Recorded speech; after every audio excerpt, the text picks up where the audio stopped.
Right, our next guest is one of an elite group of fighters, including Rocky Marciano, Andre Ward and Floyd Mayweather Jr., who all went undefeated throughout their incredible careers. He's 46-0. Please welcome the former two-weight world champion, the pride of Wales, the Italian Dragon. It's Joe Calzaghe. Yes,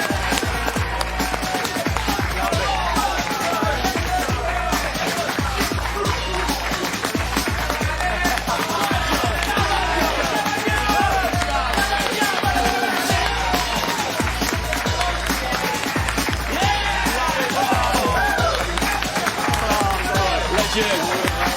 Joe Calzaghe, everybody! Oh, superb. Joe, grab a seat, relax, enjoy yourself whilst we watch you doing what you did best. Yes! So you want to be a champion?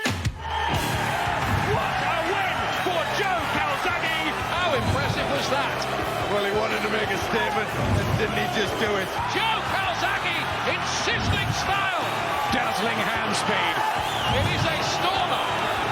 Joe Calzaghe, sensational.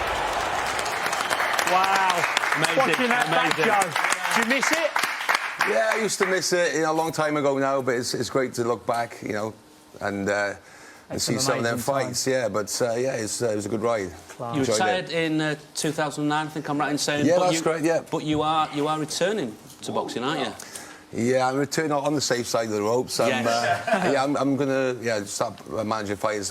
Start the management company with my good friend, an ex-world middleweight champion, Darren Barker. Oh, okay. Dazzling Dal, and it's something I've thought about for a while. Obviously, the last few years have been pretty tough, but it's about time to get back into boxing. And with my experiences in the ring, in and out the ring concerning boxing, I think I want to get a next world champion. That's what we want to do, mate. Is get 2022, find the next superstar. OK, so how'd you go about doing that? How'd you find the new talent? Very easy done. Very easy said and done, mate. But, so we've got, talent scouts. We've got a team with us, which is going to be good.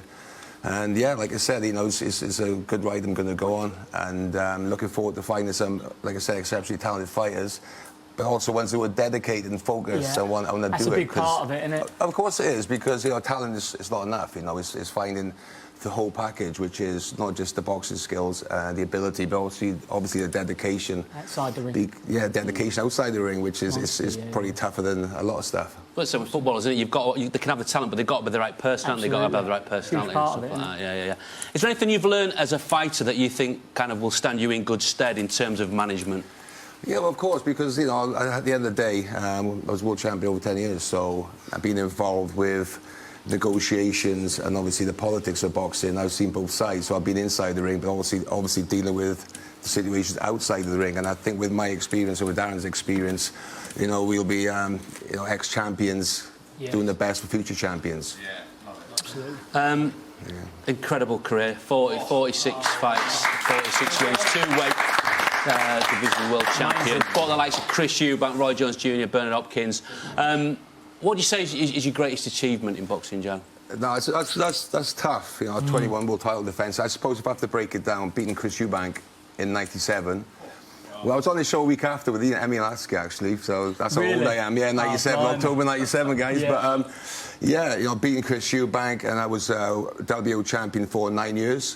Frustrating a lot of the times because I was beating former champions, not getting the opportunity to fight unification fights. They didn't want to fight you, though, did they? No, exactly. So it was tough. So 2006, I fought Jeff Lacey. So that was probably a changing point, where that was a unification fight. I was the underdog going into that fight. I was expecting to lose by a lot of people, and to go in and fight a performance I fought, on that night.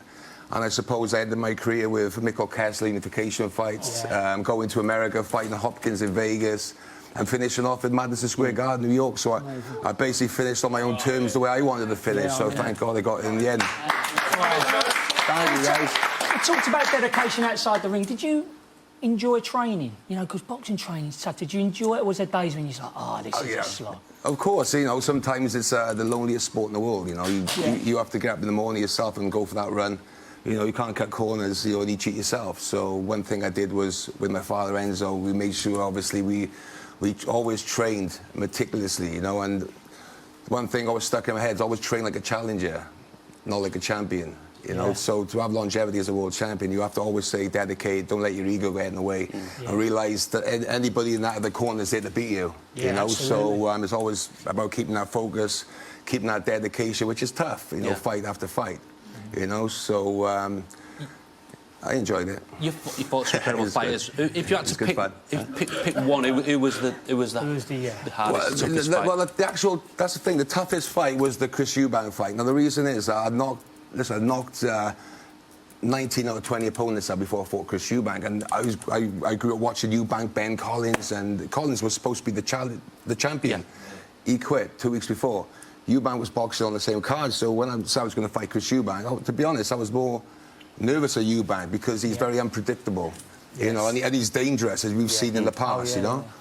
And I remember, Sheffield Arena, I remember going in this fight and I was blasé, I'm going to knock you out. And Chris was looking at me saying, no, you're not going to knock me out. I'm going to take you to a place you've never been. I'm going to take you to the well. And I'm looking at, okay, I was brash and everything. I knocked everybody out, of course.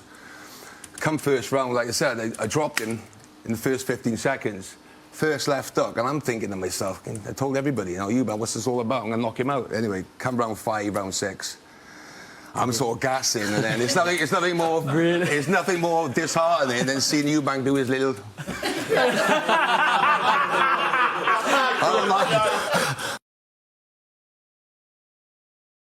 That was going to go to 12 rounds.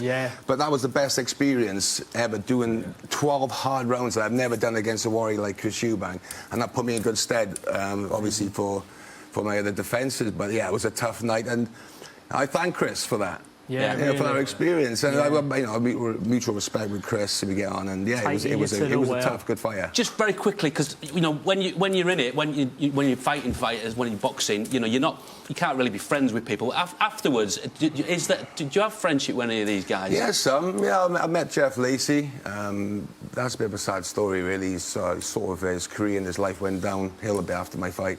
Really affected him. I'm friends with Miguel, you know, and Mikkel It's a respect thing with you boxers, though, isn't it? Afterwards, you know, you fight. Richie Woodall, you know, so certain fighters I boxed, like Chris Eubank, you remain friends with, and some you just don't. No, of course, yeah.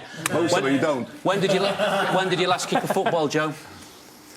Okay, well, last time I kicked the football in practice earlier on. He ain't bad, left peg. I've been told that I've got to shoot with my right foot, and I am left-footed, so... You can do whatever you want, mate. I've got a backup plan. You're 46-0, mate. 46 and do what you want when you want. But you're going to be lacing up your boots in Pro-Am shortly, but for the time being, the legend, that is Joe Calzaghe. What a man. Brilliant, mate. Brilliant.